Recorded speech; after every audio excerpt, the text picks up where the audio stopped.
Hey everybody, so I'm here to talk to you about what Bill Gates wrote on his personal blog.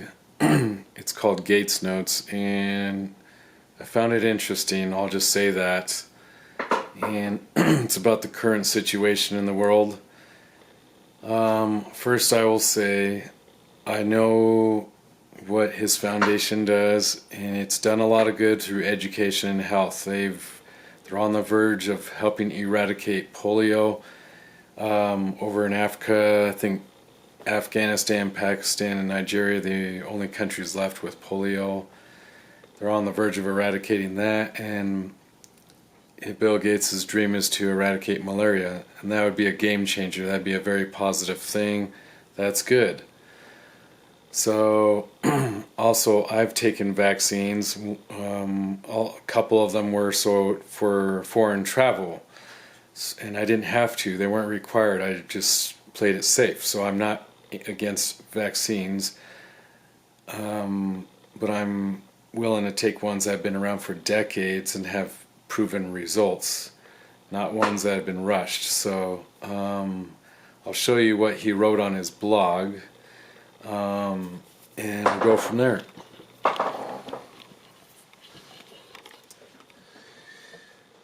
Okay, so that's Gates Notes. It says what you need to know about the COVID vaccine. So let's scroll up. He says, basically we won't go back to normal until every person on the planet has been vaccinated against coronavirus. I'll just kind of scroll through and pick out some highlights. He said if we're going to return to normal, we need to develop a safe and effective vaccine. We need to make billions of doses. We need to get them out to every part of the world, and we need this to all happen as quickly as possible. The world is creating this vaccine on a historically fast timeline. Normally a vaccine takes 10 to 15 years to develop and get to the market. This one they're trying to do in 18 months, and he said maybe as little as 9 months. Now, like he says here, the safety and efficacy are the two most important goals for a vaccine. You want it to be safe, and you want it to have as high as efficacy. Efficacy is how effective is it? Is it 70% effective, 80%? If you notice here, he said that, he pointed out that this year's flu vaccine was only around 45% effective. But he says in the article that this vaccine will have to more than likely be at least 70% effective to stop the outbreak. So I'm confused if that's what's required, at least 70%, then is that a good vaccine to take for the flu if it's only 45%? But at any rate, now this is the normal timeline that a vaccine goes through to get approved. You have 3 phases of trials. Phase 1 is the safety trial. A small group of healthy volunteers gets the vaccine candidate. You can try out different dosages to create the strongest immune response at the lowest effective dose without serious side effects. Once you've settled on a formula, you move on to phase 2, which tells you how well the vaccine works in the people who are tended to get it. This time, hundreds of people get the vaccine. This cohort should include people of different ages and health statuses. Then in phase 3, you give it to thousands of people. This is usually the longest phase because it occurs in what's called natural disease conditions. You introduce it to a large group of people who are likely already at the risk of infection by the target pathogen, and then wait and see if the vaccine reduces how many people get sick. After the vaccine passes all 3 trials, you go start building the factories. And then also, this, yeah, okay, so yeah, again, he says after that you build the factories, but right now they're already building the factories, because he said of all the vaccine candidates in production, there's about 10 promising ones. So he admits they're gonna lose a lot of money by building factories now, but they're building them to get ready, and then once the final vaccines get approved, then you can start producing right away instead of waiting to build a factory. Apparently these factories can't be used to produce different vaccines. It's just one factory per vaccine. Now here it says, okay, here again, this is the normal procedure for a vaccine, and he even says here the fastest a vaccine has ever been made is 5 years, but they usually take 10 and 15. But you can see they go preclinical trials, phase 1, then phase 2, then phase 3, then licensing. But this is what they're going to do to try and get it done in under 18 months. They're condensing it all, just like you see here. Safety and dose selection trial and safety and efficacy trial. That's it. And it says governments will need to expedite their usual drug approval processes in order to deliver the vaccine to over 7 billion people quickly. So, see, the plan is to give everybody on the planet this. That's going to be quite a project. And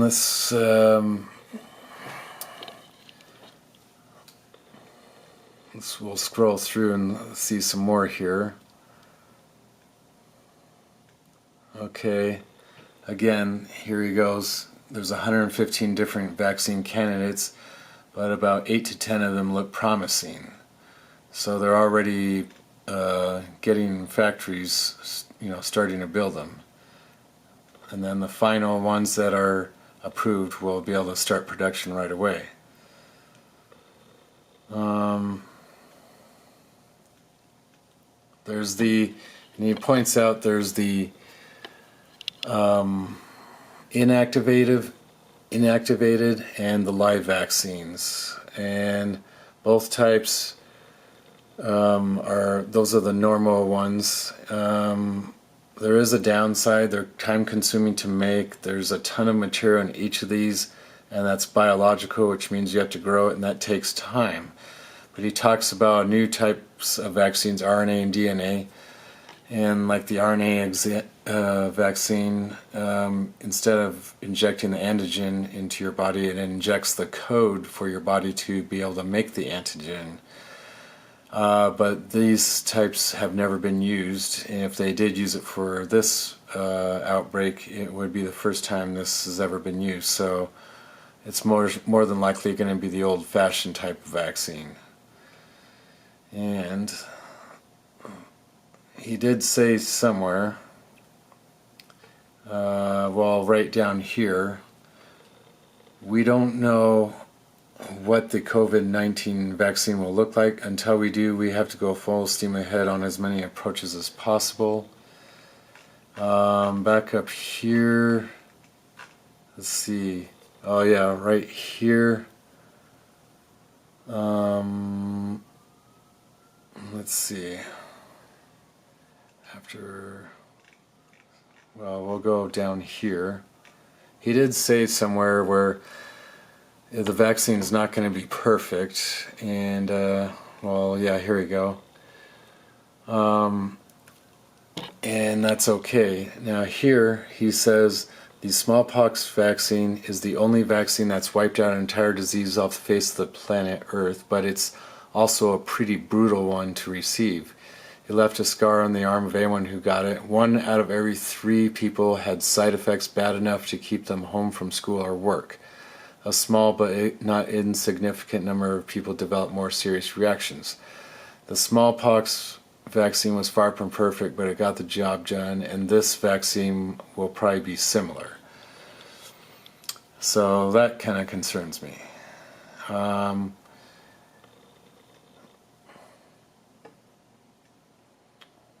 It says if we're designing a vaccine, a perfect vaccine, we want it to be completely safe and 100% effective. It should be a single dose, but given the time we're on, it's not going to be perfect like that. And we'll scroll down more. Here we go. How many doses will it be? A vaccine you only get once is quicker to deliver, but we may need a multi-dose vaccine. He also says it may last only a couple of months, like the seasonal flu vaccine, which only protects you for about 6 months, but this one may be as low as a couple months, which means we'll have to keep getting re-injected until we work on a more durable one. He also says, let's see,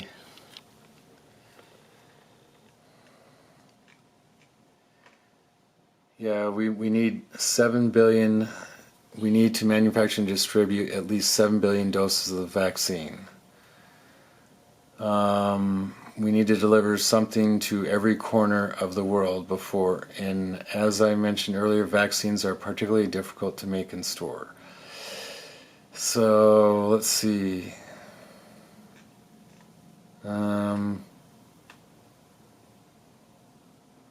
But anyways, you can read, if you just go to his site, you can read more of it.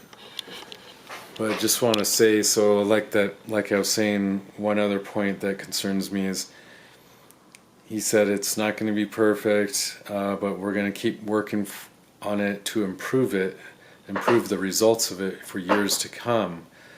But meanwhile, we'll be injecting what we have in the short term.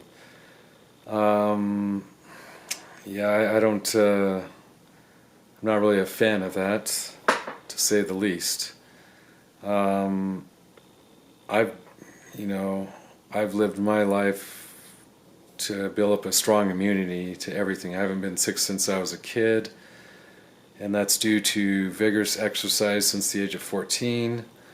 That's due to a diet filled with fresh fruits and vegetables. That's due to not drinking, smoking. That's, okay, yeah, I've had the occasional drink, but that's a very rare occurrence. So basically, I'm not a drinker, I don't smoke, I don't do drugs, I exercise, I do all the right things, and I've taken my health very seriously. I don't think he's taken his health as seriously as I have, but whatever. I do think, again, I'm not against vaccines, and I do think there's a good portion of the population that should take this when it comes out, because they're not in good health, and they're at a high risk of, serious effects from this pandemic, much greater risk than potential side effects from a vaccine. But I personally am not going to jump on this. I haven't been sick since I was a kid, and I never take the flu vaccine. Also, I've always practiced good hygiene. When I cook, like for instance this morning, I made French toast. I washed my hands 5 times during that process because I cracked the eggs in the bowl, and pulled out the yolks. Then I washed my hands because I got egg on my hands, because I didn't want to touch the spatula or the pan or the knobs on the stove with raw egg on my hands. So I washed my hands, and I actually washed my hands before starting that process, so that's 2 hand washings. Then I dipped the bread in the egg and put it in the pan. Obviously I get egg on my hand again, so I washed my hands a 3rd time. That way when I touch the spatula to split the French toast, I don't contaminate the spatula handle. Then I take that French toast out, and then I dip more in egg and put it in the pan, then wash my hands again, then take it out, and then I wash my hands a final time to eat. So I washed my hands 5 times. That's how I always am. I say I was preventing cross-contamination. That's how I've always been. Wash the hands before you eat, cooking process, after you leave the restroom, after you leave the gym, whatever. So anyways, I believe in preventative hygiene. So I'd be interested to see what you all think of this whole situation. But you can clearly see I was scrolling through Bill Gates's blog, and they're condensing the normal vetting process for a vaccine into a short amount of time, which I'm not comfortable with being a guinea pig. That's just me. So good luck to all of you, and that's about it from now. So thank you.